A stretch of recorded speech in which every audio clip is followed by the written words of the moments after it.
Hey guys, in here and welcome back to another video. This one's going to be a little bit different because today I'm going to be ranking all 21 Disney villainous characters from Ravensburger and of course, the one and only Prospero Hall. Yep, the game is from Prospero Hall from Ravensburger. And today I'm going to be ranking all 21 of the Disney villainous characters from my least favorite to the most favorite. And you guys are saying, why 21 when there's actually 26 characters? Well, the reason why I'm saying it's 21 is because I do not have Oogie Boogie, King Candy, Shere Khan, or even Davy Jones or Tamatoa. I only have the first 21 villains in the set. So that's why I do not count them. There will be some rules of how do I love them.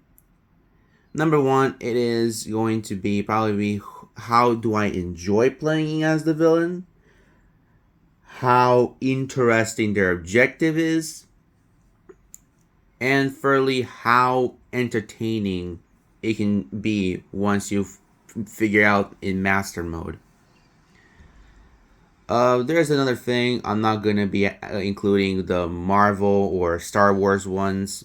So, yeah, just the first 21 villains in the game. Or should I say in the set. So, without further ado, I think it's time to rate them.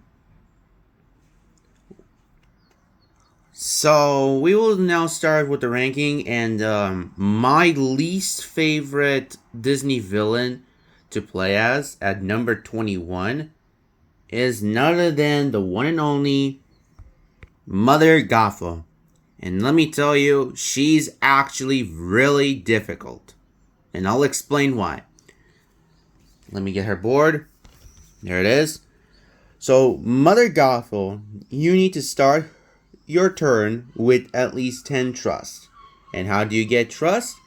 By succeeding getting Rapunzel to the Rapunzel's tower, getting specific cards that allows you to gain trust, but there's also another problem. Mother Gothel has this tug of war between her and Rapunzel, and the worst part is that she's not really fun to play. All you gotta do is just keep tug of warring with her. You want me to be the bad guy? Fine. Now I'm the bad guy. So, all you gotta do is basically try to make sure Rapunzel, there she is, you start your turn where you put Rapunzel at the Rapunzel's tower, and you make sure that she's not at Corona, because if she's at Corona, Mother Gothel loses trust every single time. So all you gotta do is gain trust and start your turn with at least 10 trust. It's this tug of war situation, and she's not fun at all. It is not fun at all. Like, all you gotta do is just keep doing this multiple times. It is not fun at all. And also, I'm going to be showing you the best cards that I feel like playing as Mother Gothel, and the worst cards that I do not really like. I mean, the best cards are these ones right here. So basically, I'm going also rating the cards that I do like, and for that specific villain, and the cards that I do not like.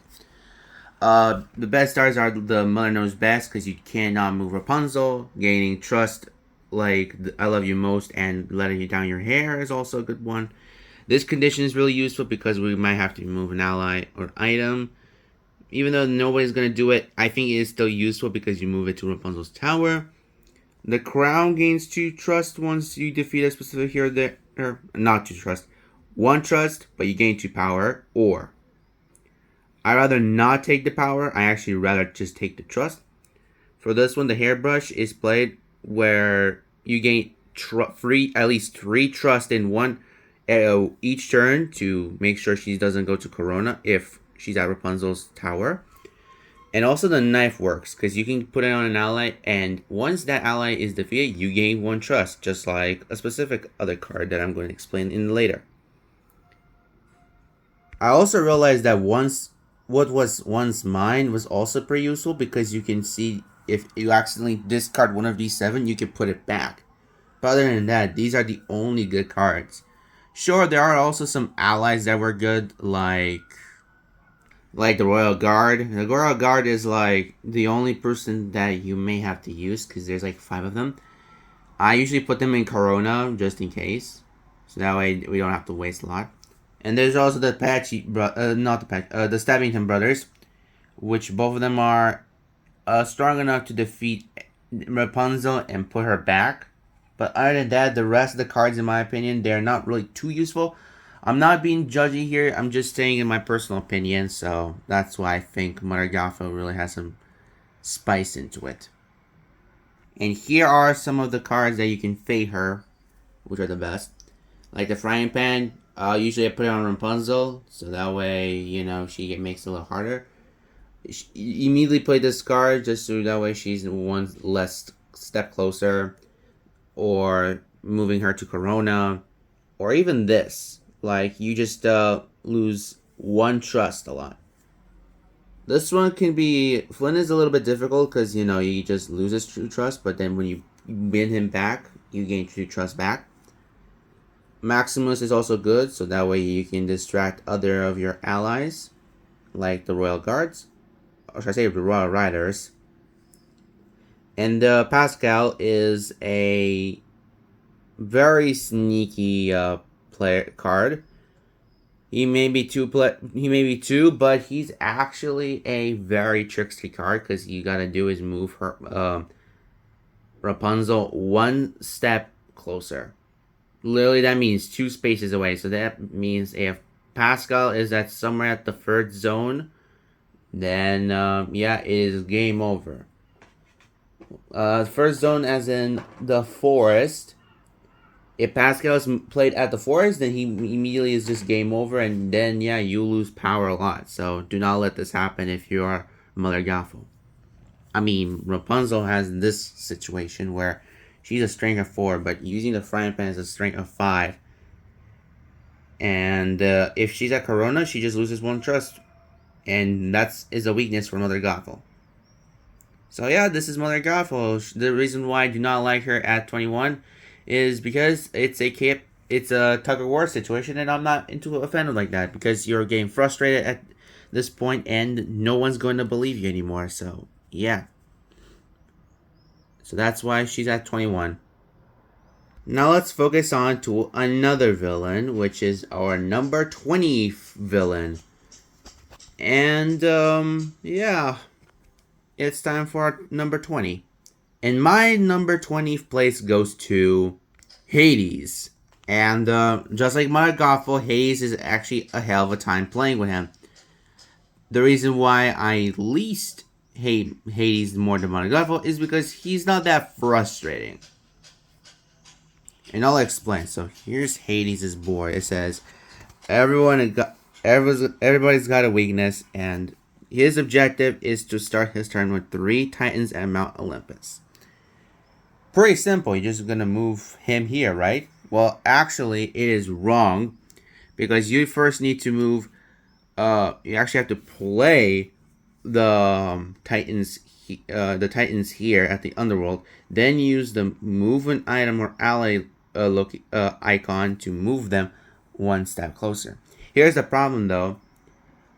Trapped Titans do not count as a objective win. So this is a bit of a disadvantage for Hades. I mean, literally. Hades is also very frustrating because not only he's like a little bit getting faded way too much, but Hades can kind of get like at least a Titan to move 2 spaces a step closer sometimes, and it can be a little bit dangerous. And that's why I'm sorry to say, but Hades is going to number 20. Here are the cards that I do love playing as Hades, and there they are. Pain and Panic are very useful, because Panic usually just reduces all the cards by 1 power cost, and Pain is just moving heroes. The Mortality Potion is really useful to put on heroes, so that way the Titans can vanquish instead of discarding them. Powers is very important since we all know that if someone's playing with a lot of power, it is also pretty. In my opinion, it's kind of really useful. I mean, you just play it for an ally or a titan for free. Get ready to rumble is the reason why I do like this card. You can pay 2 to untrap a titan or 5 to move 2 spaces away.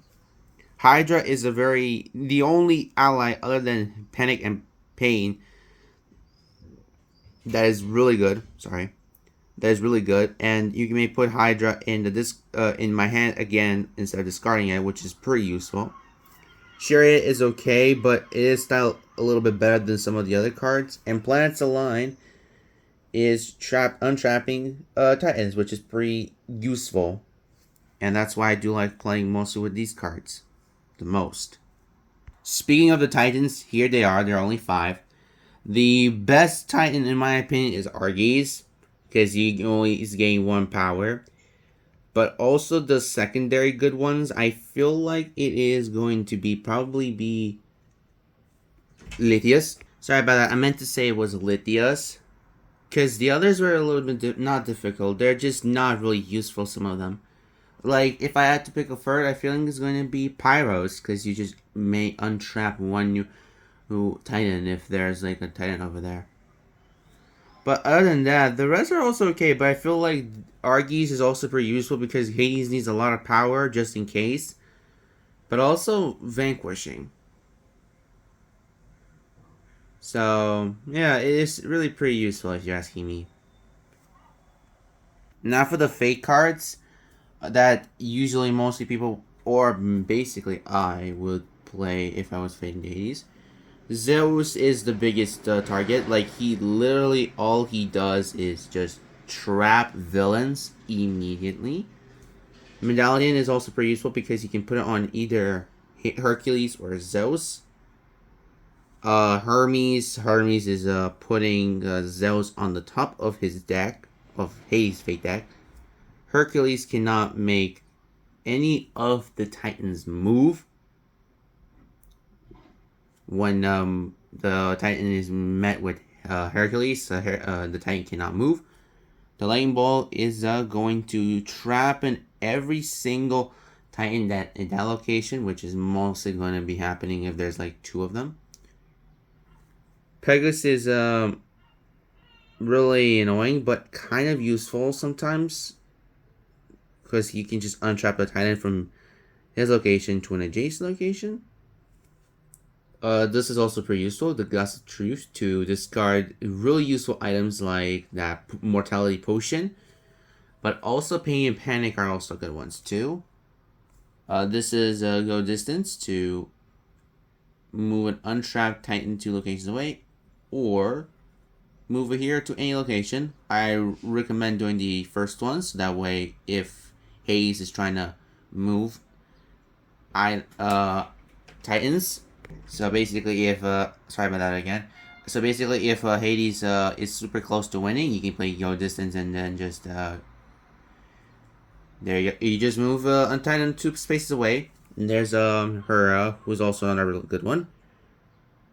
Where she moved or played, we have to choose one Titan at the new location, and that Titan is trapped. So she's like a mini Zeus. But in the end, yeah, I can say that these are pretty useful cards. So that's why I do not like playing as Hades a lot, is because he has a lot of this fake cards are very, very dangerous to play as, and very frustrating to deal with. So that is the main reason why Hades is not on my top 10 tier list. Alright, it's time for our number 19, and number 19 is none other than Ursula. Yep, I'm just gonna say it shortly why. Okay, so for Ursula is very difficult because first off, she has this lock token ability. Oh yeah, by the way, I'm not including the first four villains from the introduction of evil. Just the worst takes it all, so that's why. So Ursula is very frustrating because she always has a lock token, and not only that, she only has 3 locations available instead of 4 all the time. unlike two specific villains, she has only three, which is very frustrating and very difficult. She's also very annoying to clear her condition. And yeah, here's Ursula. There it is. The sea and all its spoils bow to my power. And Ursula's objective is to start her turn with a trident and the crown at Ursula's lair. You can see that there's a lock token here, and it's very frustrating. It has some cool abilities, but now I don't think it's really important unless if there's like so many heroes on the board. And the worst part about Ursula is that she can't vanquish villains. She needs to use contracts to vanquish them, which is very difficult. Yep, you use binding contracts to, do your stuff and move this hero action space to beat the heroes. There's a lot of cards for Ursula that I like to play as, but here's some of them. I'll split into groups. These are the most important ones that I usually play as. The binding contracts for Ursula's lair. This one's for the palace, this one's for the shore, and this one's for the airship. So basically what you do is place one of these contracts onto a location that it isn't at that specific location, and you have to move that specific hero to the respectful location. So the green one is for Ursula's lair, the blue one's for airship, the yellow one is for the shore, and the red one is for the palace. You also need the crown and the trident because they're very useful. Without these two, you are not winning this game. The problem is the trident is more sufferable because you need King Trident, and King Trident is going to steal that trident before you play it, and you need to defeat him with a contract. But the problem is that contract or effect that targets him is increased by 1 power, which is a little bit sucky. But other than that, there's these cards that are pretty much the most useful. Next up are the 4 cards that I usually use them most of the times, but not always. Well, of course, Fujitsu and Flotsam, yes, because there are only 2 allies. Here's the problem. Some people put both Flotsam and Jetsam at the same location, and that's the problem. In my opinion, I would rather not put neither of them at Ursula's Fair or the Palace. I usually put them one at Airship, one at the shore, because so that way they can move inside and extend it outside. And plus, the shore has like the best a combo there you can make. Like you can play 2 cards, you can gain 3 power, and you can discard, I think. So that is really useful. And there's also Grow Giant that is also pretty useful if you're next to the shore, or I feel like this is useful. The Grow Giant can be pretty useful if you're at the shore. Because if the palace is locked, you can either gain 2 power, or if there's pesky heroes that you have to deal with, yeah, you just discard that little all hero move action. Pull Fortune and Souls is also pretty useful because you move every single hero to an adjacent location. But this is only 1 card, so use it wisely. Then there's these 4 that are pretty okay, but they're not the best cards. Like Whirlpool moves a hero without using the move a hero action. Cauldron just gains 2 power for every binding contract in my realm. Opportunist makes you to bring back 1 effect or item from the discard. I usually go with a binding contract. And change form means you change the lock from left to right. So from the palace to Ursula's lair, to back to the palace, and so on. This is only useful so that we can either gain power or basically moving heroes to safety with the binding contract or something like that. Now for her fate decks, she has some that I do feel like playing against her. The change of form is pretty useful because you may mess up with a specific character, and that character can do a lot of nasty stuff to her, like pretty shitty stuff. Like Sebastian. Sebastian is the worst nightmare of Ursula because because he's protecting the other heroes from other binding contracts. So when a binding contract is attached to a hero, you may put it on Sebastian instead, and he will be the one be sacrificing. The area is also a problem because when Ariel cannot be needs to be defeated ASAP as you try, because moving in that immortal action is not really going to be useful. Scuttle is when you put on the Scarlet Pile, you can put either the Dingle Hopper or the Snarf Blast because both of them are pretty useful. I suggest the Dingle Hopper because mostly it's just so that way Ursa loses 1 power immediately every single time. That's right, every single time when Ursula just moves into that location that has the Dingle Hopper, she loses 1 power immediately. Power is also the cost of the cash that you play as. And there's also King Triton, who is the most dangerous card of the game. Any binding contract or effects that increases King Triton is increased by 1 power, so you have to be very careful. And also, if the Snarblat is attached to that hero, is increased by 3. So basically, if you put Snarflat on King Triton, that means it's going to be 4. Literally 4 extra. So be careful if you want to play like this, because I feel like King Triton with the Snarflat or with a Dingle Hopper is going to be dangerous. But I feel like King Triton with a Snarflat is going to be a waste because all you do is trying to collect power. That's the problem. But Scuttle is also dangerous because you can find in the discard pile if you use a unused Dingle Hopper or Snarfblat and you just put on him, and that's why I do not play as Ursula. It is not fun. She's actually pretty difficult, so that's why. Alright, that was number 19, which was Ursula. And now it's time for number 18, which is no one fights like Gaston, no one ships like Gaston, no one does anything better than Gaston. I know I just made weird stuff, but I'm just imagining a new song that I made for Gaston. And even though I said something about shit or something like that, I'm just going to explain that I do not really like playing with this idiot. Because he is freaking impossible.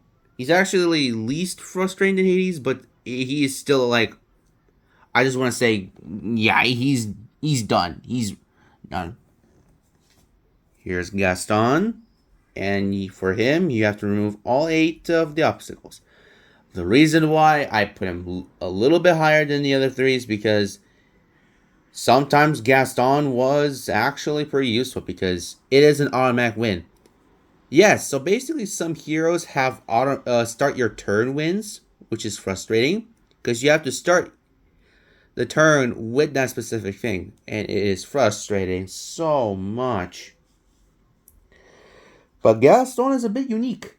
You don't need to start your turn to win as Gaston. You can even win at someone else's turn, which in my opinion is pretty good at least. Anyways, and don't I deserve the best? Well, of course, because you're just being a weirdo. Sorry if I called you that, but you're just damn right. As you can see, he needs to clear obstacles. And what are obstacles? Well, he has these. They look like little beast heads. And you put at least 2 in here, and Gaston needs to clear these up really fast before the situation is over. The only way to win as Gaston is if you have good cards in the beginning or cards that allow him to use allies to defeat heroes and etc. Something like that. And here are Gaston's cards that I usually play as. Like this condition is very useful because I feel like there are some people that will always use 4 actions. So using this is pretty useful. So that way he can remove 1 obstacle token. But could be a little bit rare if there's someone that doesn't play all 4 actions. But it is going to be probably a very good card because Beautiful as Me is just only 1 card that just bang. If someone plays 4 actions, you remove 1 obstacle. These two are also very good with Get Out or Temper, because you can remove 3 or 1. The Show Me the Beast card is also very useful because if the Beast is in play, you may remove 1 obstacle. If Bell is in play, you can replace 1 obstacle. Or if both are in play, you can gain 2 power, which is pretty useful, but I recommend if there's only the Beast. Lufu is the only, and Monsieur Duck and the Mob are also good. The Mob is good so that way you can take out the Beast or someone who's frustrating, like the Bell. Monsieur Duke is paying for 2, so that way he can help you remove 1 obstacle.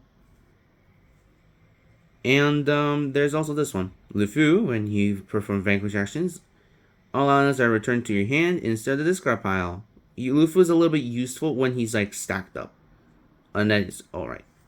He also has Hunter Instinct, which is really useful because you can just take out Bell easily. Oh, sorry, this is the wrong card because I already copied it. Sorry. Yeah, I accidentally put the same card twice. It's fine. And there's also the Come to the Light, where you move 2 obstacles from a single location. I feel like Coming to the Light is better than Temper, but not better than Get Out. Because Get Out you need to remove 3, but it is pretty very expensive because it has 5 power to play. And Take Me Instead reveals cards from the Fate deck until you find a hero, and then play that hero in the Beast Castle, and then you can remove 1 obstacle, so you're 1 step closer. Other than that, these Gaston cards are very much... You can say they're trying to do is just remove obstacles, so that way Gaston goes crazy.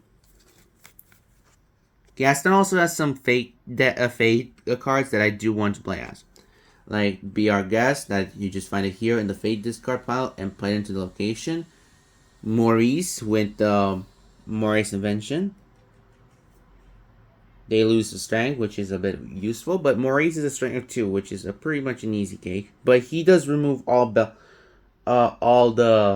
obstacles in Bell's house. There's also Saving My Life, which replaces all the obstacles in a single location. Beast, where you move or played allies at Beast location to other location, which is a bit scary but very useful. Beast will be when Beast is defeated, you can remove all the tokens in the Beast's castle. There's Belle, who is the most suffering one that Gaston needs to take out.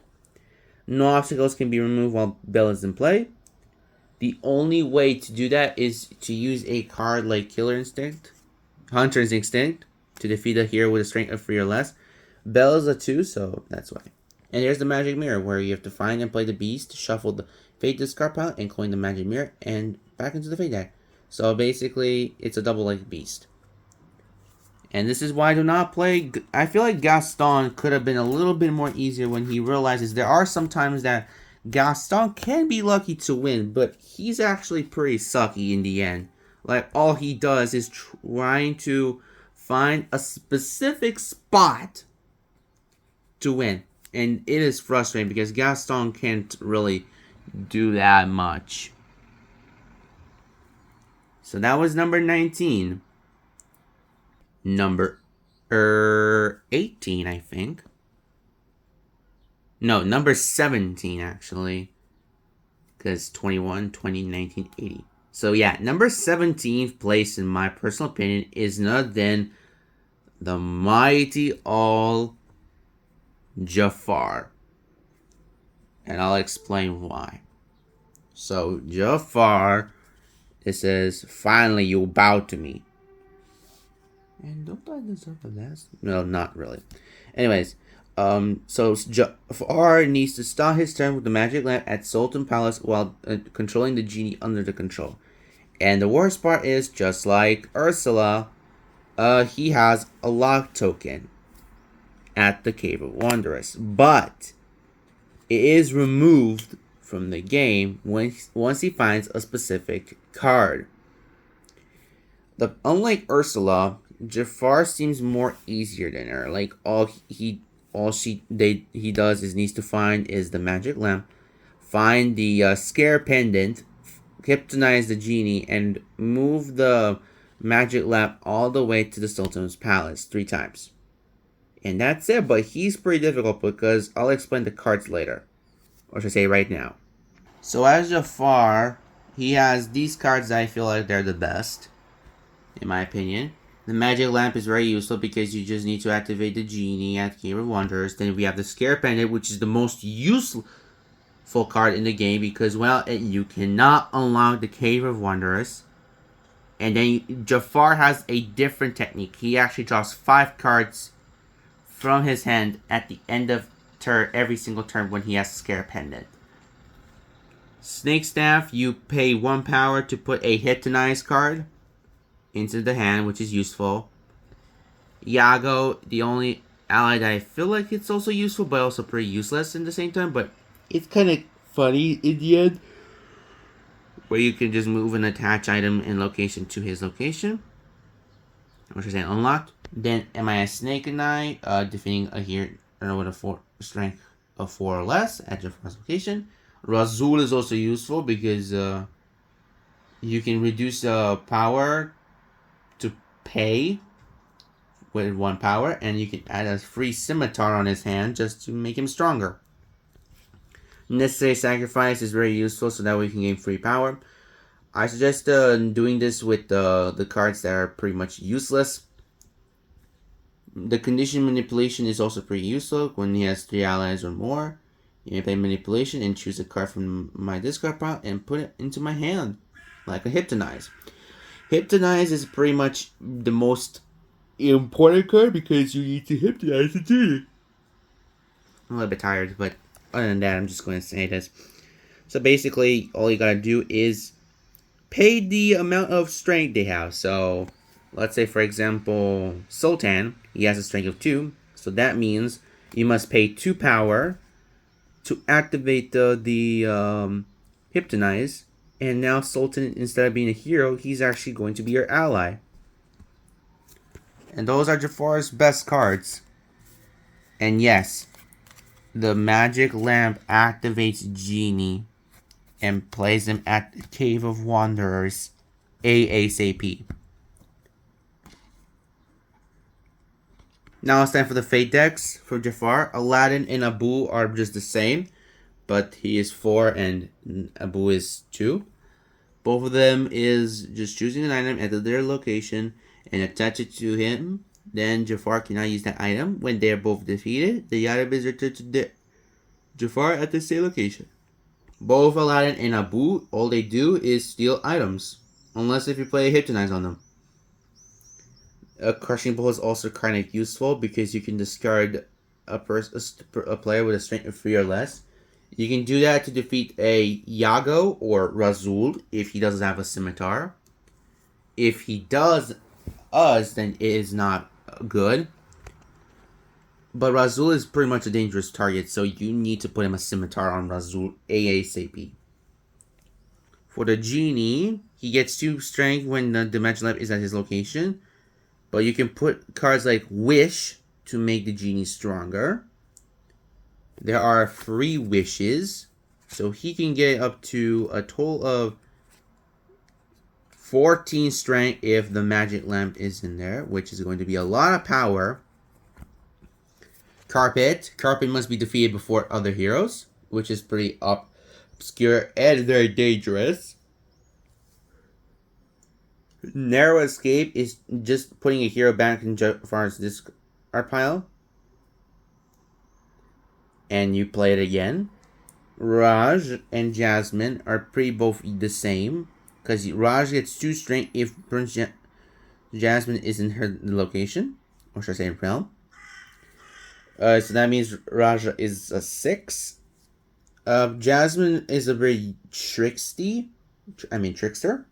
one. Because you draw 1 less card every time. So he may end up with nothing, I feel like. And Abu already just said it. So basically, I feel like Aladdin and Abu are first. Then you put Jasmine and then Genie. And then Raj and Carpet. But Carpet is also like a defender of all of this. Because he just needs to defeat him before defeating other heroes. So he's like really useful. Oh, sorry. And there it is. Jafar is my number 17. Now it's time for number 16, the one and only Long Live the King. This fella, aka Scar.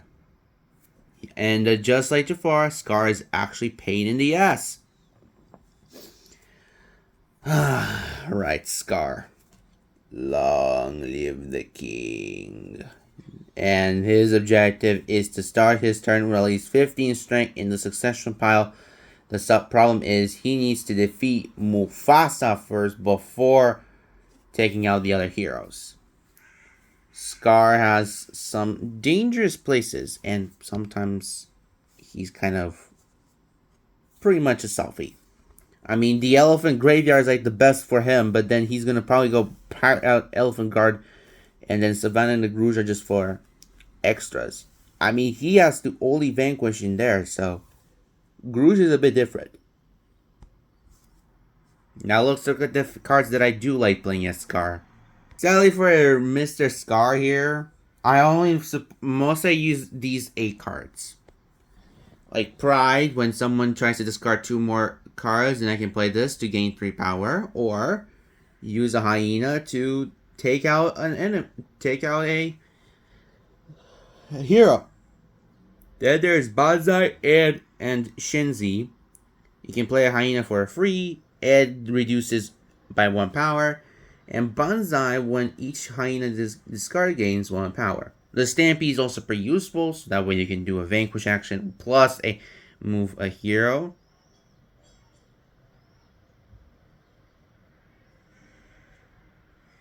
At that new hero's location. Then we have Whisper, which is a useful card. Not useless, sorry. Whisper is actually pretty much an interesting card for me because all you do is choose a card from the favorite part of this card and play it. And if Mufasa is in the discard pile, you can literally play him, so that way you don't have to waste a lot of time. Whisper is just for good purposes, either just to play heroes, or finding Mufasa, or finding specific cards. And Be Prepared. Be Prepared is also a really good card, because you may choose either one effect or 2 allies from my discard pile and put it in your hand. Be Prepared seems to be one of the most interesting. I mean, an effect is literally like a big ass. Sorry, I'm saying that.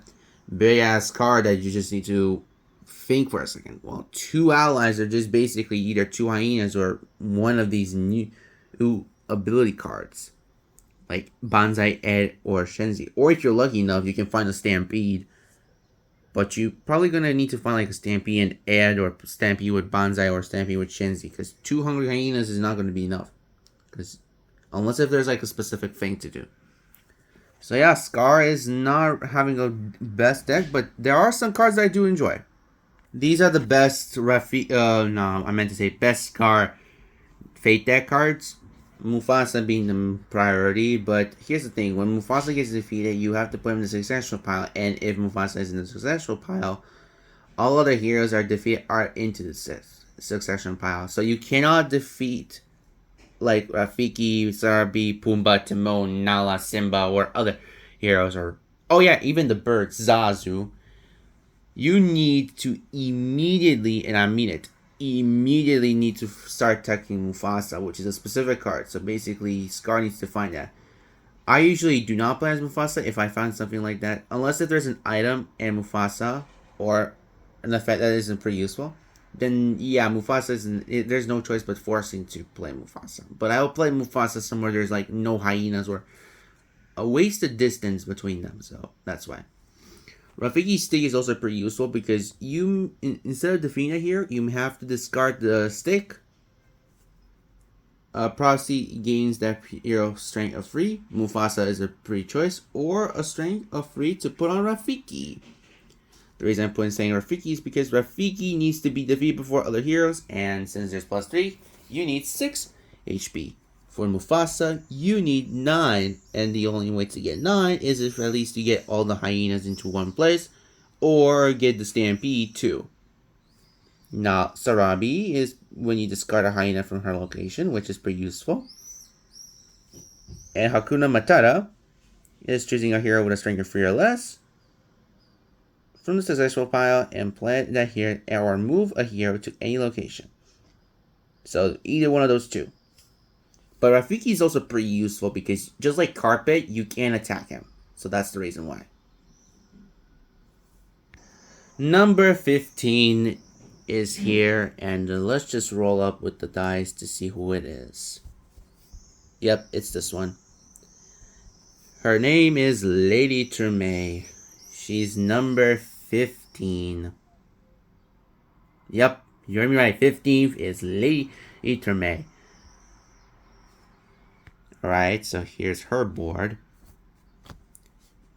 Above all, self-control. So basically, Lady Tremaine needs to marry either Drizella or Anastasia to the prince.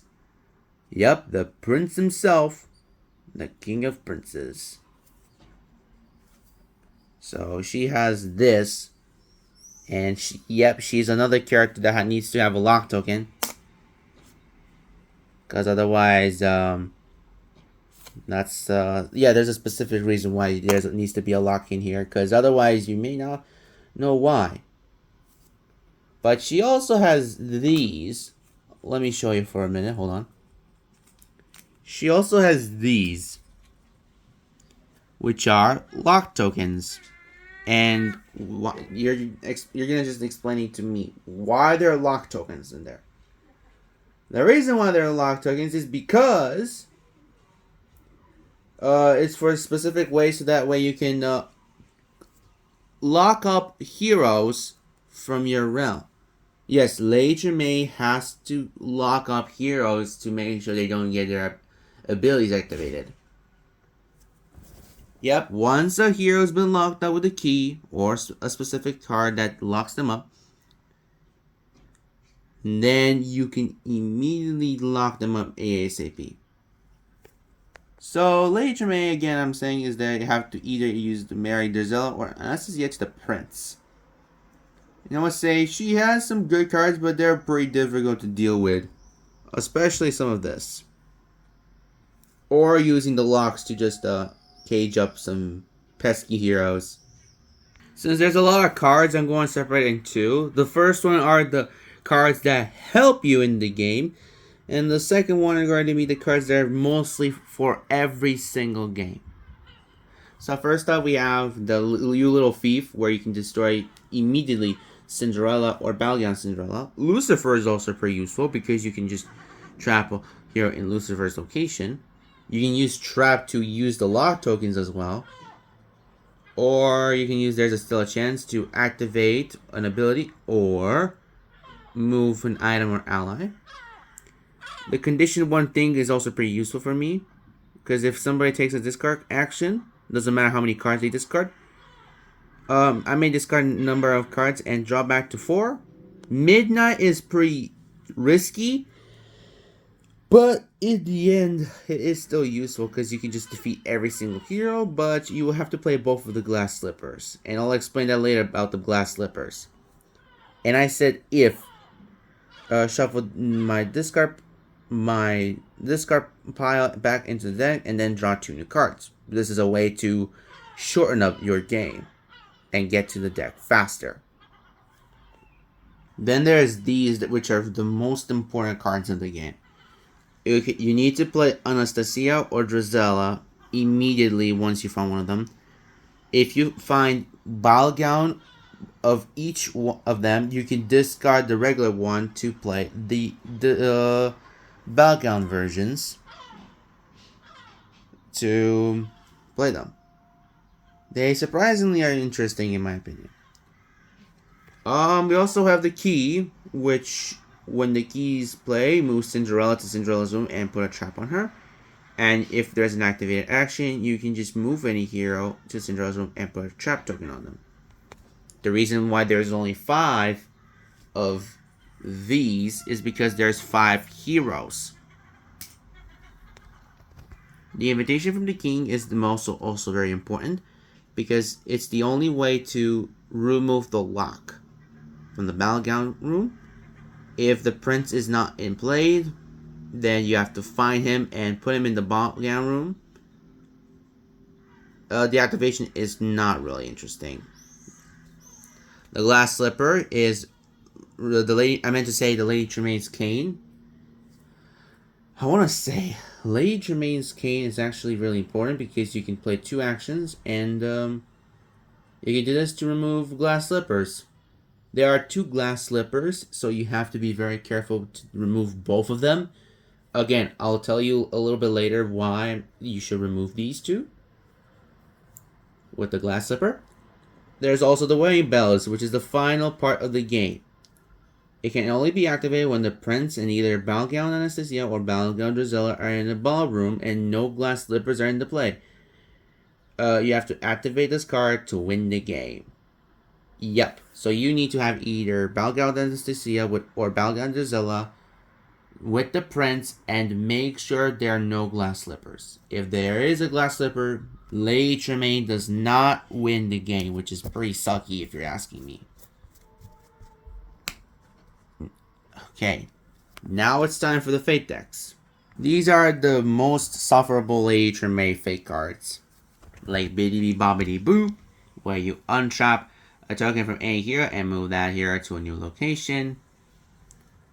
Or even Cinderella, where you have to play the effect card will gain 2 power to cost. And Cinderella may not be played if Battleground Cinderella is in play. Speaking of Battleground Cinderella, she's the most sufferable one. No ally is allowed to enter the ballroom. This is not a trappable card. And if you defeat her, then you will have to suffer the consequences with the glass slippers. There's the prince. The prince is revealed. You have to immediately play him to the ballroom, even if it's locked. Sweet Nightingale is when you move an ally to any location. Jack is played when moving discard 1 item, which is pretty useful. You do this to destroy Lady Tremaine's cane. And there's also Fairy Godmother, which is the most sufferable one than Battleground Cinderella, actually. Because you need to play her and find her. When Fairy Godmother is played, not only fake cards can move allies. So you have to lock her up. So the problem is, if you find Fairy Godmother, play her, if I were you. If you're the favorite of Lady Tremaine, then play Battleground Cinderella, and when she's defeated, both glass slippers are activated. And I'll explain why these 2 suck a lot. If you are Lady Tremaine, you have to suffer the consequences with glass slippers all the time. One is played at a castle and one is played at Cinderella's room. Lady Tremaine cannot win the game while a glass slipper is in her realm. So you need to remove both of them ASAP, no matter what, with the cane. If you do not have the cane, then you will have to find it back into the discard pile or shuffling your pile to do it. So you will have a lot of consequences to do it. And that's why Lady Tremaine is number 15.